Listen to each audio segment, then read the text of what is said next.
Okay. Awesome. Well, thank you all for joining me today for Student Loan Planning 101. I'm going to pause just for a second to see if our library representative wants to say a few words before we get into the actual presentation here. But I'm Jason Anderson. Again, this is Student Loan Planning 101. This will be recorded and dispersed in whatever way the library sees fit. So please know that that's the case. Also, if you jump on the presentation, I've got a reminder here just that we will be going through this quickly and taking Q&A at the end of this, but know that we'll probably mute you if we hear a lot of background noise. It's not that we don't want to hear you or get your input, and definitely want to hear your questions and put those in the chat box, but just want to cut down on any background noise that we might have. So I'll turn it over to the library, and then we'll get started when they say their few words. Okay, well, everybody, thank you for joining us. This is part of Money Smart Week, and we are covering the topic of student loan planning to help all of you who are interested in learning more about that. And I'm going to let Jason take it away. Thank you so much for joining. Awesome, thank you. Yeah, so excited to have you all here. You know, student loan planning is such an important topic, and actually we're going to cover it from two different fronts. And let me get into the disclaimer first. So I do run a financial planning and college planning firm called Grad Metrics, but my full-time role is as a professor at the University of Kansas. So I do like to, out of the gate, just make sure that everybody knows I'm wearing my Grad Metrics hat. I'm not wearing my professor at KU hat, just so that you all know that there's separation between those two roles. So the agenda today, financial aid, is what we're going to cover first. Again, we're going to cover the front end of the financial aid process. So if you're looking to get student loans or wondering what financial aid looks like at the college level, we're going to talk about that. Then we're going to get a general introduction to student loans. So what can you get? And by the way, spoiler alert, we're going to talk mostly about federal student loans in this presentation because it can get really complex. There's lots of perks. And in particular, right now, there are a lot of stimulus measures and initiatives that are out there essentially to help you in this time of crisis for the United States and the world. And so that's one of the reasons why I reached out to the libraries and I said, hey, we have to do this student loan presentation, and please let's do it sooner rather than later, because there's so many programs and initiatives right now that borrowers just need to be aware of. And then we'll get into strategies, which is really kind of the tail end of the process. Many of you all are probably already have taken out your student loans, and you're wondering, you know, what do I need to do with all of this student loan debt that I've pulled out? Maybe you're paying that on time and doing that well. Maybe you're not. And so lots of great strategies and ways to figure out how to tackle that student loan debt. So we're going to talk some strategies here at the end. So front end, getting a good understanding of student loans, and in particular federal student loans, and then we're going to move to the strategies piece of this presentation. By the way, I told you that I run this firm called Grad Metrics, and at the end of this presentation, I'm going to give you lots of resources, like I run a podcast, I have a blog, lots of good things to continue on this conversation if you want to join me in that conversation on a podcast or whatever it is, whatever the way is that you consume media. But as we go through, again, any questions that you might have, we can answer those at the end, and I'm happy to do that. And I'm also a certified financial planner. I am a certified public accountant, a CPA, but I do want to make it known, and you'll actually see some disclaimers throughout here. This isn't financial advice or tax advice. I'm really a college planner. I have those credentials and I'm proud of them, but I don't work in the tax space regularly. I'm not licensed to do the whole securities thing, which is great because I don't want to. This is just to help you all in the college process. All right, so Financial Aid 101. Financial aid is what we get to help us go to college, right? And primarily when we start talking about financial aid, we want to know what are we going to get from the government. And so many families, and I do workshops on this, but we talk about the free application for federal student aid, otherwise known as the FAFSA. So if you've heard of the FAFSA, or you filled it out, or you're going to fill it out when you're a senior, comes to this point in time next year maybe, This is what we have to fill out in order to get financial aid for us to go to college. And what can you get from the FAFSA? We can get grants, which is free money that you don't have to pay back. You can get scholarships, which is also free money, but this tends to come from the school itself. You can get something called work study, which is where the government funds a program for you to work on campus. So it's basically a student work job funded by the government. And by the way, that's not an entitlement. So if you have been given work study through your financial aid letter, make sure that you actually follow through on that and go and interview and get the job. It doesn't mean you'll just show up on campus and a job is waiting for you. And then federal student loans, which is the topic of this presentation. And here there's really three main types now. There have been lots of types over time, but the three main types we're going to talk about and focus on are direct subsidized, direct unsubsidized, and direct plus loans. And we'll talk about each of those in turn. Then we have private student loans, and we will talk just briefly about private student loans, but again, mostly about federal student loans in this presentation, those loans that are coming from the government. And then we have private scholarships as well. And join me for some of my other presentations on financial aid, where we talk in depth about private scholarships and some things like that, but we won't cover it in depth in this presentation. Now, when it comes to aid, financial aid, there's really two different categories. The two main big categories of financial aid that we might get are need-based aid programs being one, and then those that are not based on financial need. And so if your family demonstrates financial need, lower income and assets when you're filling out the FAFSA, you might get a federal Pell Grant, which is that free money that you don't have to pay back. You might get a federal supplemental educational opportunity grant, money you don't have to pay back. You might get what's called a direct subsidized loan, and we'll talk about what that means. That's need-based aid. And you might get federal work study, which we just talked about that. And there's a calculation that we look at here when it comes to need. It would be the full cost of attendance of the school minus what the government thinks your family should be able to pay towards college every year, which is known as expected family contribution. And that would be your financial need. So again, if you can't contribute much to college every year in terms of what the government thinks you can contribute, then you might get some of these need-based aid programs. And I hope you do, because not having to pay back money is a great thing. And then aid that's not based on need, you might get direct unsubsidized loans. We'll talk about what that means. You might get a federal plus loan. We'll talk about those. You might get a teach grant. These are not based on, that's also not based on financial need. And that's a grant that you don't have to pay back. So that's a great thing. And it's a little bit different when we look at the calculation on aid that's not based on financial need. And it's this full cost of attendance to go to a school, things like tuition, books, room and board, transportation expenses, personal expenses. And you subtract out the financial aid that you've received, and then that's how eligible you are for non-need-based aid. And so again, sometimes we think of this in terms of families that are maybe more well off. And one of the main misconceptions I hear from families over and over and over, and hopefully I can dispel this myth in this presentation, is I hear families say, oh, I'm not going to fill out the FAFSA, I'm not going to get anything. Wrong. If you fill out the FAFSA, you can get something, even if you made $1 million a year. There is aid out there for you, and you should know that. And there's actually huge perks even for direct unsubsidized loans. We're going to talk about that. So how much can you get, which is always a big question for families. So Pell Grant, 21-22 school year, $6,495, up to that amount. Federal supplemental educational opportunity grant, it ranges from 100 to 4,000 based on your financial need. Teach grant up to 4,000. Iran and Afghanistan service grant up to the same amount as the Pell Grant, 6,495.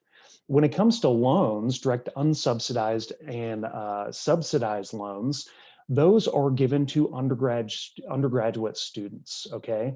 And well, graduate too, but undergraduate is what I'm going to focus on here in this portion. And that can be up to $31,000. And you should know it's capped. So you can't just go out as an undergraduate student, a dependent undergraduate student, and take out tons and tons of student loan debt. It's actually capped at a certain amount. It's $5,500 your first year, $6,500 your second year, $7,500 at subsequent years. And so definitely something that you just can't take out a ton. Then for graduate, the cap goes way up. So a lifetime aggregate, we're looking at 1,000 or $138,500 currently.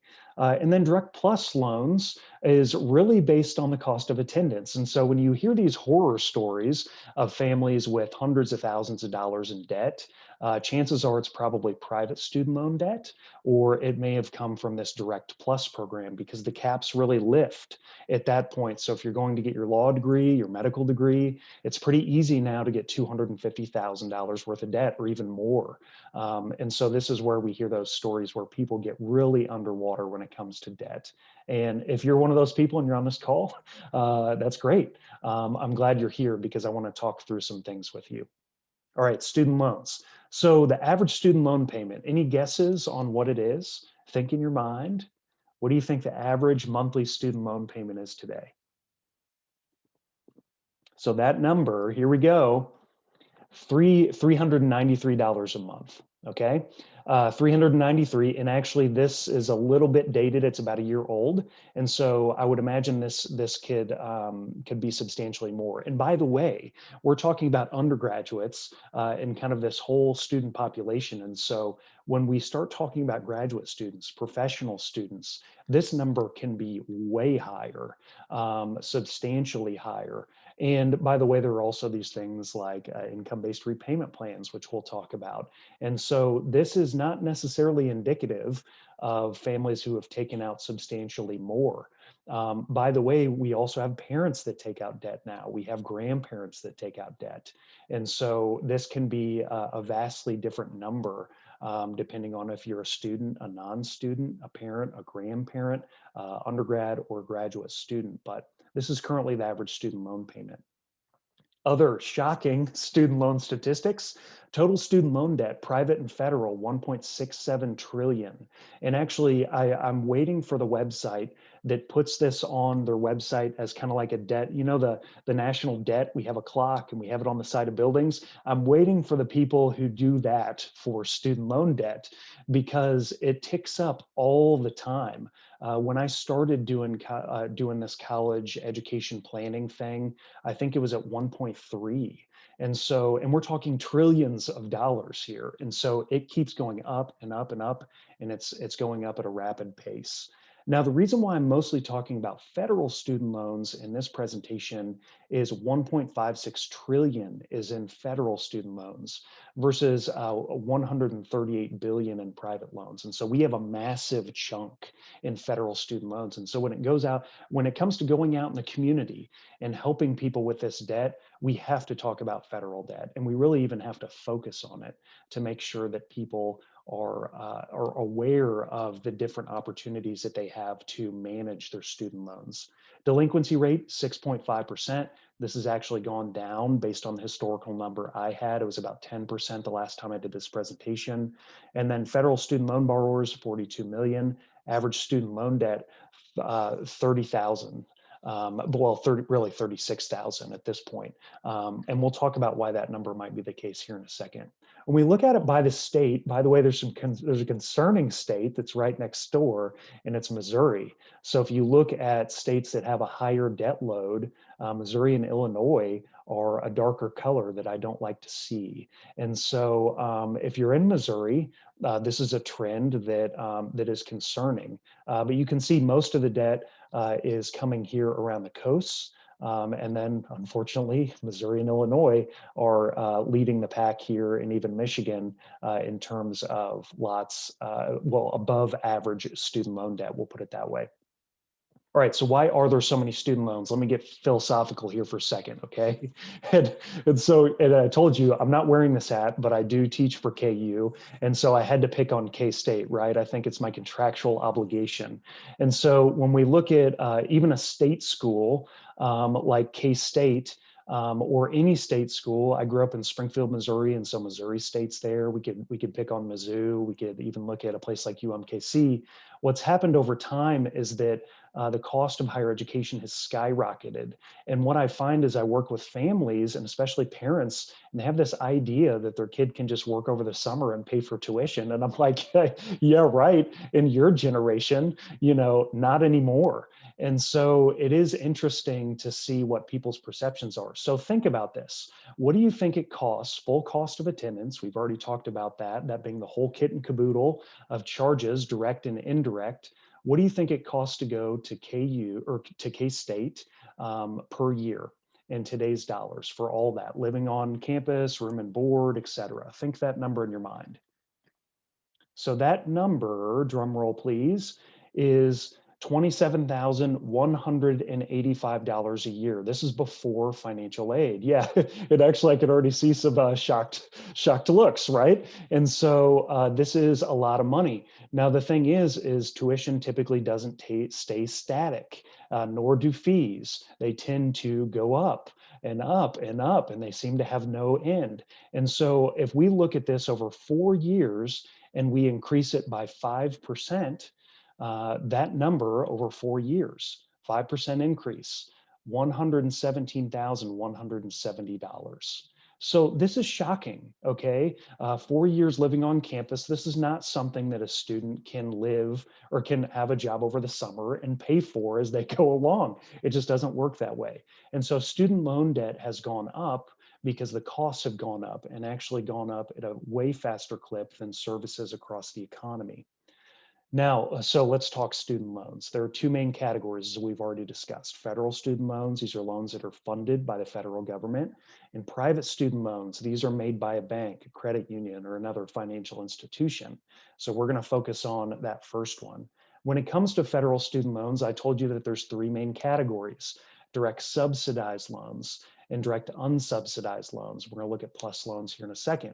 Direct subsidized loans are for families that demonstrate financial need. And so these essentially what this means is the government pays for the interest while you're in school. But let me hold the phone here or stop the bus or whatever you want to say. The interest rates on these loans are at historic lows. And so not only are you getting a historically low interest rate, but the government, when it comes to subsidized loans, is paying for your interest while you're in school. Now, direct unsubsidized loans, these don't require financial need. And so this is why when I talk with families and they say, we're not going to get anything from the FAFSA, I'm like, you're wrong. You'll still get a direct unsubsidized loan at least. And again, we can borrow up to 31,000 in this program. This goes in the student's name. And this is a very good debt in terms of some of the perks and also the historically low interest rates right now. It's in the 2%. And so these are two of the loans that can go out for undergraduate. And then we can also see some graduate loans that come out here. And I had mentioned that of course these are capped at 31,000, but to give you an understanding of how these would be dispersed to the average freshman student, they'd get 5,500 in their first year, they'd get 6,500 in their second year, and they'd get 7,500 in subsequent years. Okay, so this would be, and that'd be 27,000 over 4 years if my math is correct. You can go up to 31,000, and portions of this up to 23,000 can be subsidized, meaning the government will pay for the interest while you're in school. So these can be really good loans. The downside though is the number that we just looked at K-State. You're only getting 31,000. So where is the rest of that money coming from? Well, sometimes that comes through something called a plus loan. And these can be for graduate or professional students. They can also be for parents. And remember, I had showed you on a previous slide that these really, the cap goes away when it comes to these loans in many respects. Now, there is a cap. It's the full cost of attendance at a school. But I mean, the loans can get crazy big at this point in the game. These also require a credit check, and they have higher interest rates. By the way, another thing here is they have higher loan origination fees. It's about 4% versus the 1% that you'll get at the undergraduate level. And so a lot of people also don't factor that in because it's going to be at a higher interest rate, but you're also getting slammed with higher origination fees. So keep that one in mind. But yes, the caps can kind of go away when it comes to the direct plus loans. Relatively speaking, we did talk about the cap that exists, but it's very high, and it's something that you can end up pulling out quite a bit of debt. So I talked about those interest rates. They're at historic lows right now. Undergraduate borrowers, you're at 2.75%, which is very low. Graduate and professional borrowers, we're going to be direct unsub loans at 4.3%, and then direct plus loans at 5.3%. And these change every summer. But still, this is very, very good. Wasn't too long ago that we were looking at 7, 8, 10%. And so these are great interest rates and reflect what's going on in the economy right now. All right, I'm gonna take a drink of my bubbly water here because I go fast on these and I cover lots of stuff. Okay, so strategies. For those of you, again, now we're going to talk about the back end of the process. For those of you that have student loan debts and outstanding, especially federal student loan debts, and you're like, how do I manage this? This is the portion for you. So hopefully it will be helpful. And I can tell you this is complex stuff. And so I have my contact information at the end of this slide deck. Never hesitate to reach out to me. I'm happy to have a discussion with you on what might be best for your personal situation. But let's talk payment plans. And so you have to pay back loans, right? We all know that. People, whoever it is, whether it's the government that has given you this loan or whether it's a bank or credit union, they require repayment. And so you will, at some point in the future, after you take out your loans and go through your grace period that is graciously given to you, you will have to start repaying. And so for federal student loans, everyone's slotted into a default payment plan, and it's called the standard repayment. And actually, if you look at the data that are published by the government, you will realize that the lion's share of federal student loan borrowers are still in the standard repayment plan, which this is not too shocking to those of us that work in kind of the financial space because most people just do the default, right? The problem is the default is a 10-year even repayment plan, and it essentially in some respects may not be the best plan for you. And so sticking in the standard repayment plan is good for some, but not for others. So you can change to different plans. And one of those additional plans would be graduated repayment plan. And so this is a 10-year repayment plan, but it changes the payments. And so you borrow or the borrower pays less in student loan payments, and then it recalculates at periodic intervals, and you pay more as the loan ages. And this kind of mirrors an income-based repayment plan because the idea is that you'll make more as you go out into your career, and then you'll be able to afford higher payments. But the rub here is you get a little bit more flexibility, but you'll pay more over the period of the loan because of this thing called interest, right? And so it ends up costing you more. And crucially, if you're wanting to do public service loan forgiveness, this is not a qualifying plan. And so when we hear these horror stories of people making 10 years of payments and then they apply for public service loan forgiveness and they get rejected, why? One of the main reasons is they're in a wrong plan. They're in a non-qualifying plan.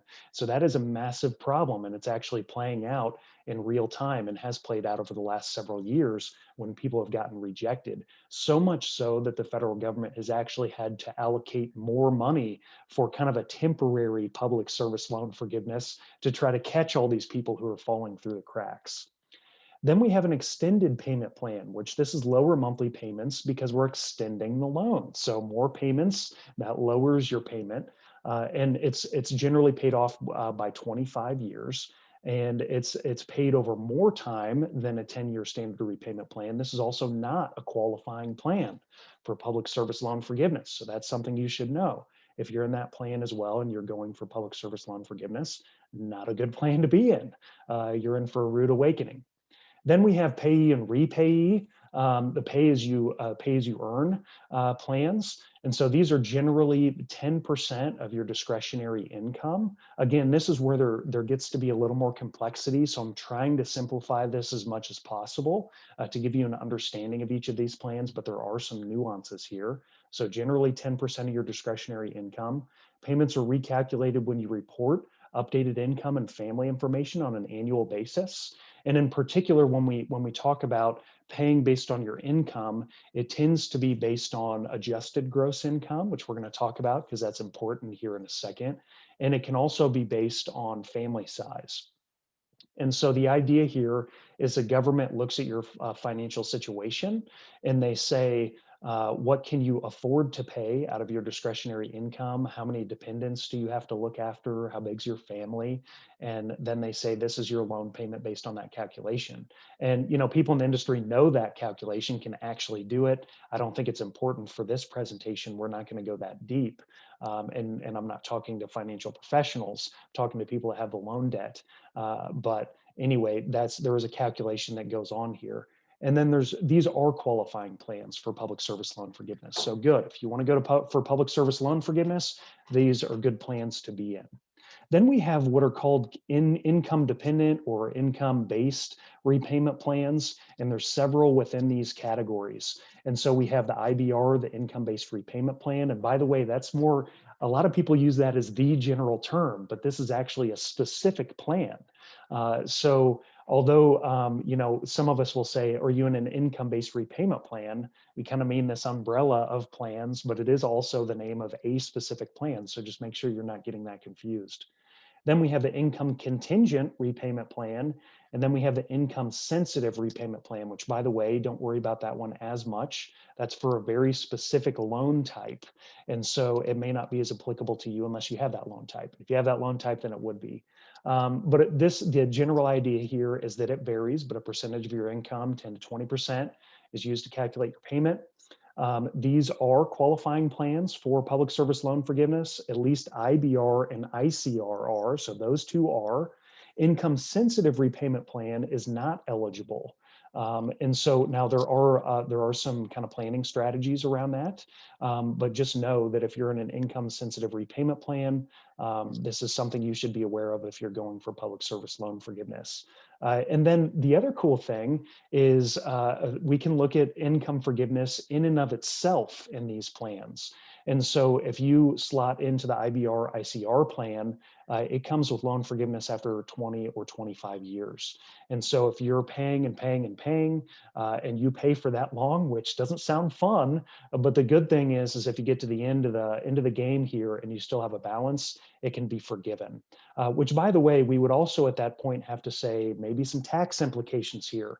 But one of the cool incentive packages or things that's been passed recently is that right now loan forgiveness on some of these forgiveness options are actually tax free right now. So that's pretty cool. Again, I'm not a tax professional, so I'm just telling you these things so you can check it with somebody who is a tax professional. But I do want to put these things on your radar so you can check it out with your trusted professional. So let's talk loan forgiveness. Loan forgiveness is awesome.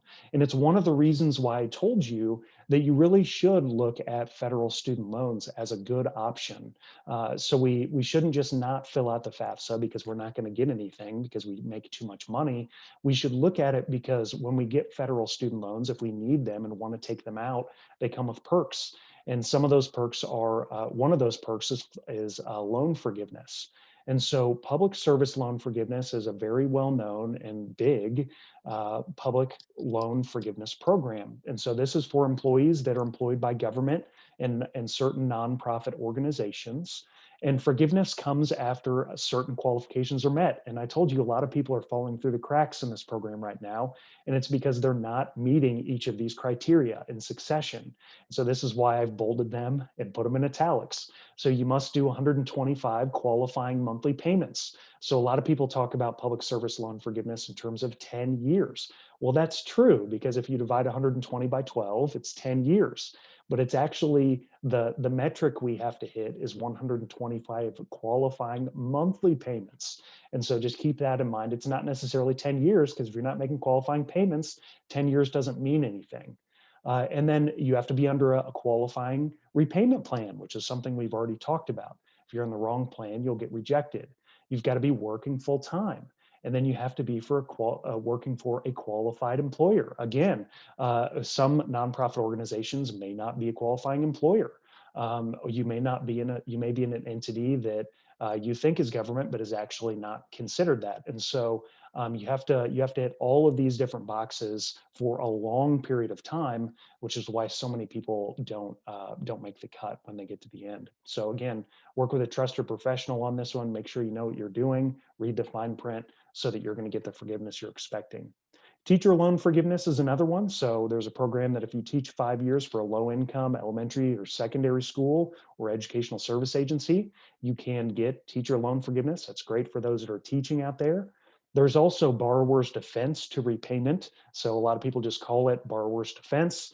There's closed school forgiveness programs. There's false certification programs. And the general idea here is that if someone has kind of fraudulently enticed you into entering into loans, or your school is maybe an unscrupulous school that has done some things to cheat borrowers, to pull the wool over their eyes, that you might be qualified to get your loans forgiven because you weren't treated fairly in the loan process. And this is a really great one because I can tell you there are a lot of for-profit schools out there that have treated students very poorly.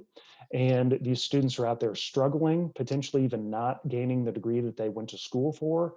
They have massive amounts of debt because there were high tuition rates at these schools, and they don't realize there's an option for them to get their loans forgiven.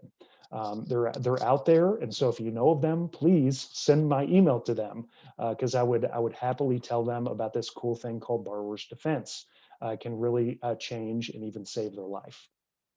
Okay, bankruptcy, rare. One thing you should know about student loans is that, I don't want to sound kind of flippant here, but sometimes the only way to get rid of your student loan debt is to pay it off.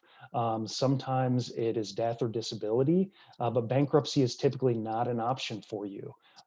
It's very, very rare that this type of loan debt is discharged in bankruptcy, and it has lots of protections. So just know what you're doing before you take it out. And then I would be remiss to not mention you should also check your state. Check state loan forgiveness opportunities. A lot of times states have very niche programs to incentivize certain sectors of the economy. And so, for instance, there are rural states, and I believe Kansas is one of them, that if you start a business or you live in a rural county, that you can get some student loans forgiven. And so that's really great if you know you're going to move to a place that's not a metro area. Or if you're, for instance, going to be a lawyer and go buy out a rural firm, could be a great opportunity to get some of those loans forgiven. Okay, so let's talk current student loan initiatives. And let me look at my time. So I'm about 35 minutes in, so we're making good time. We'll have some time for some questions here at the end. All right, if we have any. So, student loan relief initiatives. COVID-19 has changed the game, and you've probably heard a lot about student loans in the news lately. And so, there are many programs that are out there right now that are incredible. If you own federal student loans and really ones that qualify for these specific incentive programs, you're in a great place right now. Well, I hope so. But you're at least getting some very meaningful help from the government. And so through at least September 30, and this has been extended, not from September 30, but it's been extended previously up to this date. And so it may be extended again, we don't know. But right now we have suspended payments on federal student loans. We also have 0% interest. And so you know this, I'm sure, if you have a federal student loan, that you haven't been required to make payments and you're not being charged interest right now on these qualifying loans. There's a few exceptions here, but the lion's share of folks are getting these perks and benefits. 0% right now for those currently in school, which is a great planning opportunity if you're going to school right now. Suspended payments, awesome. This is a great perk. You know, there's always these government programs that it's like you get these amazing perks, but then there's some things that fall through the crack and be like, hey, that'd be really nice if this would be the case. Well, you're getting the whole pie today with the student loan relief measures because those suspended payments, those suspended monthly payments still count toward those qualifying 120 payments in public service loan forgiveness. So you're not paying, but they're still qualifying, which is incredible. As long as you're continuing to certify. And so this is an amazing relief initiative that is giving great relief to people that need it in our economy during COVID. Suspended payments also count towards income-driven repayment plan forgiveness. And so again, an incredible perk. And then I had mentioned that sometimes we have this issue where, and we have historically had this issue that maybe you're in an income-based repayment plan, you're about ready to get this amazing amount of money forgiven by the government, but what people don't realize is sometimes you have to pay taxes on that forgiveness. And so imagine if you're a lawyer and you've been paying on this debt and it's ballooning and ballooning and ballooning because maybe you're just working in the public sector, and then all of a sudden you get forgiveness on an an income-based repayment plan, and you have a huge tax bill because all that forgiven debt has been added to your income, and this happens more frequently than you would like it. Well, guess what? One of the other initiatives that was recently passed is federal and private student loan cancellation of debt is actually tax-free until the end of 2025. So if you're in the crosshairs to get loan forgiveness within this time frame, and who knows, maybe it'll be extended longer or Congress will pass another bill, but through 2025, free money all day. Heck yeah, that's what we like to see, and this is really great. I mean, really great. If you can imagine, if you get 60,000 forgiven, how much in tax savings that's going to be by not getting it added to your income that you're having to pay taxes on. And by the way, I put a couple links here. One is the studentaid.gov website to the details, and I would encourage you, if any of these pique your interest, please read the details on the actual website, the government website, from the horse's mouth, as I like to say. You really want to read the fine print because I am talking in generalizations here. Want to make sure you're aware of everything. So studentaid.gov/announcements-events/coronavirus, all right? Never have a short URL when it comes to the government. But the even longer URL is from my website. So gradmetrics.com, student loans, and then student loans, a moment of opportunity. I've written a blog about some of these initiatives. And so you can check that one out as well.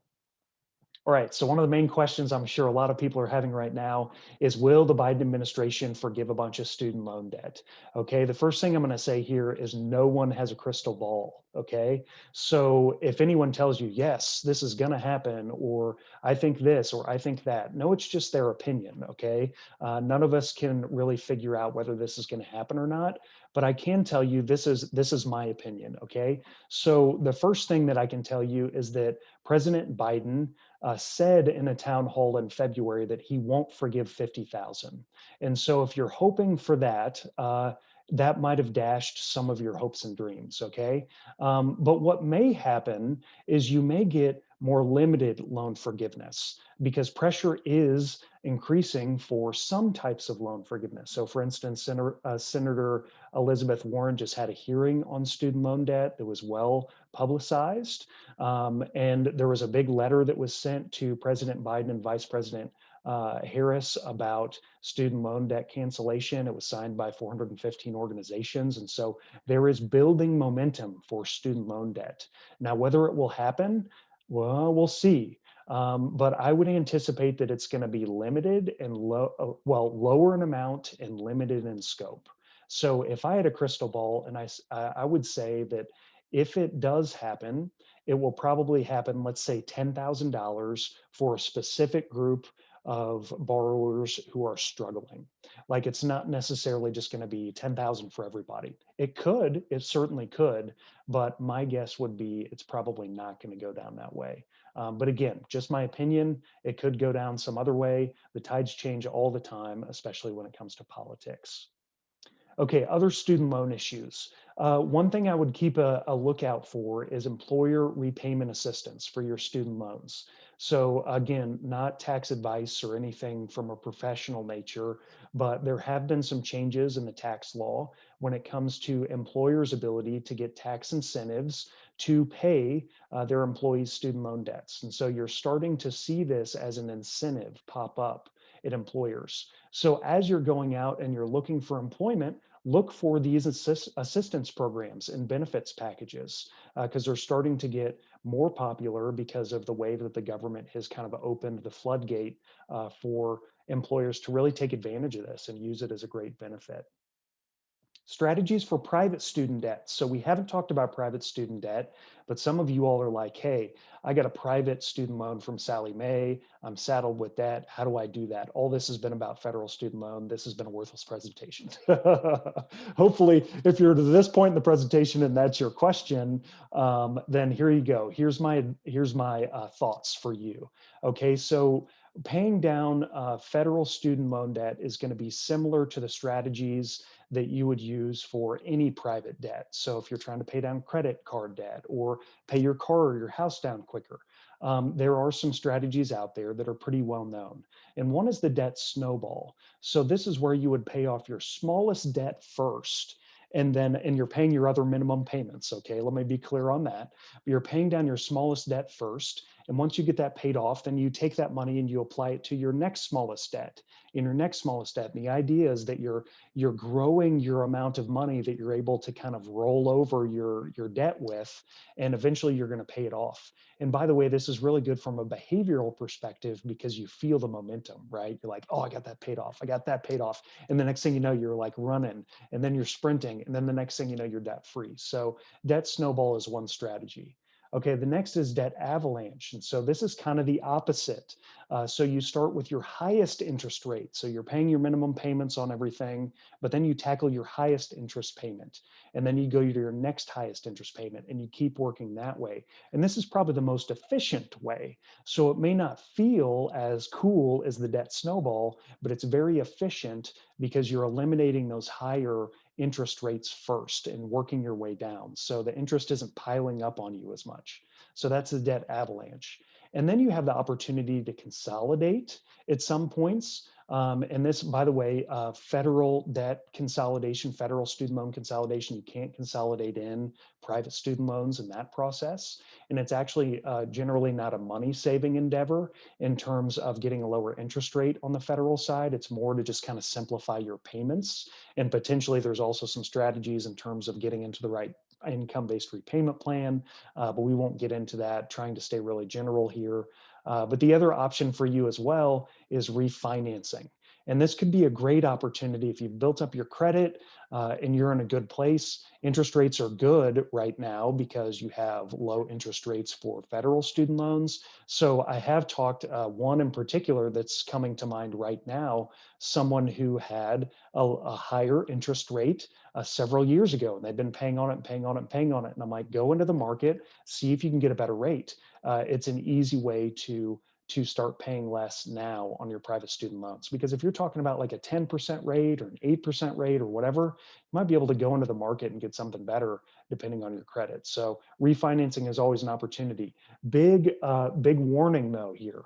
I'm talking about strategies for private student loans. Please don't go and refinance your federal student loans. It might have perks if you want to use those perks, because once you refinance those federal student loans into some private student loan, just beat the interest rate, you might lose out on that the 0% interest and no payments right now. You might miss out on public service loan forgiveness. You might miss out on loan forgiveness in an income-based repayment plan. So be very cautious, be very prudent when it comes to refinancing. Only do it if it's actually in your best interest, okay? Because you can really shoot yourself in the foot refinancing before you've really thought through all these different scenarios. Okay, additional resources, where to go for help. So always want to give you opportunities to talk to people that might know something that you don't know that can help you through the strategy piece of this. And so if you're looking for your loan servicers, here's the contact information for the loan servicers. This is also copied directly from the Department of Education's website that I'm going to show you here in a second. And so all this is publicly available for you. It's probably also available for you in your portal that you're paying on your student loans. But here's some of the servicers out there. I can tell you though, sometimes you'll call your servicer and they may not know, or you'll maybe get somebody that doesn't know about all these strategies or income-based repayment plans or what have you. So again, take it with a grain of salt, do your own research, make sure you're informed instead of just getting all this information from somebody else.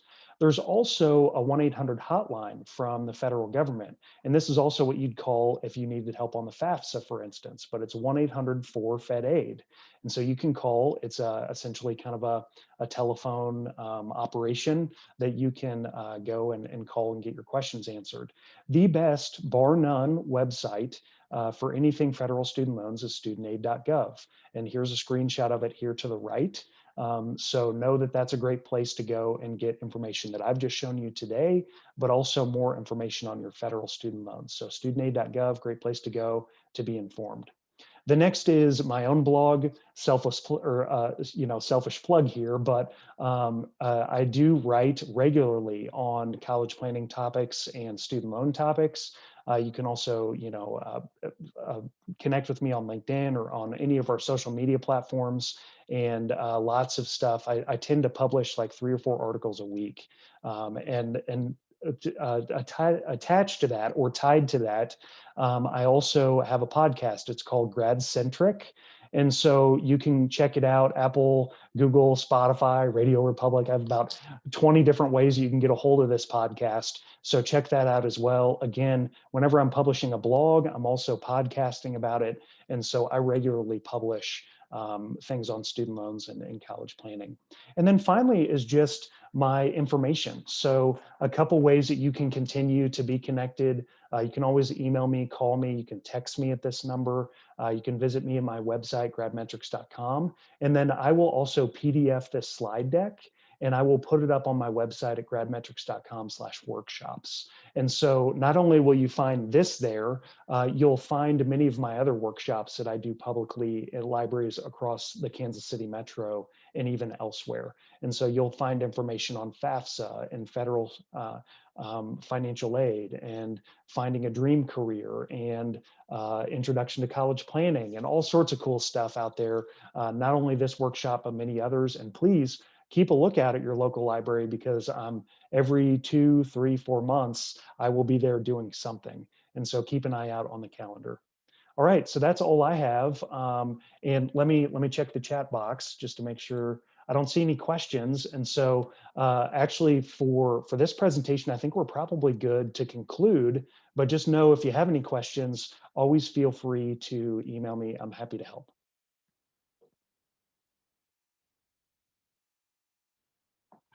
All right.